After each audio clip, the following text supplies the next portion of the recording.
Educators have discussed the digital divide for nearly 2 decades. And now some families, educators, and city leaders say the pandemic has been widening that gap for students of color. Eyewitness News reporter John Coker explains that and more in tonight's edition of our series, Together We Rise. This is a 200-meter race. One racer gets a 100-meter head start.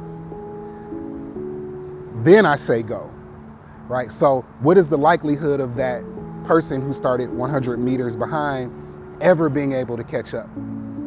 It's very difficult and in most cases impossible, right? And in no ways are we blaming the runner with the head start. It has nothing to do with that. We have to revisit the rules of the race. So I think when you're looking at inequity, it's much more than a slight head start or a slight advantage. It's huge. And at the same time, we're looked at to produce and have the same results.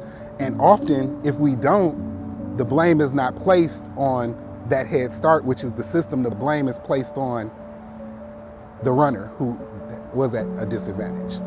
And I think when we begin to look at it from that perspective, we can get a better idea of how to build equity within our communities, especially as it relates to education and this digital divide that causes such a huge deficit for our families and students on a daily basis. The digital divide is a gap between the haves and the have-nots. Those who have access to reliable internet services, quality devices, and digital literacy, and those who do not, which happen to be low-income communities of color.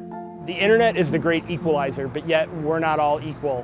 Black and brown students have the least amount of access to high quality internet connections.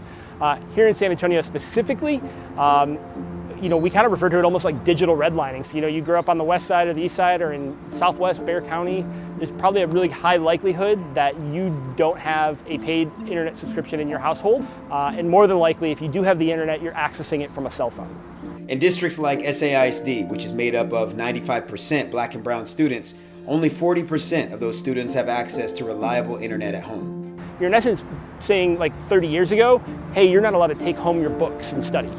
It's an inequity. They need these tools to be successful, period. We need to make sure that we are giving everyone the same, kind of starting point and letting them take off and be as successful as others. The leaders of the Digital Inclusion Alliance of San Antonio are calling our city to action. They say no matter how large the gap, we can close it if we all come together.